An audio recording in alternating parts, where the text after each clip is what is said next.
My name is Huraira Fathima. I am from grade 9 and I am going to tell about Fleming's left hand rule. So first let me show you the experiment.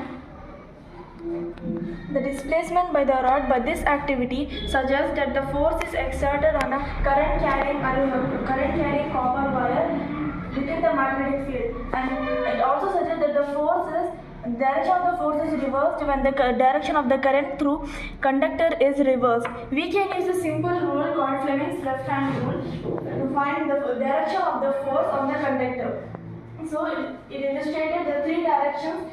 That the first indicates the magnetic field, and the second indicates the current is going through the copper wire, and then the third indicates the motion, as you can see here. So the devices that applies is electric motors, electric generators, loudspeakers, microphones, and measuring instruments. Thank you.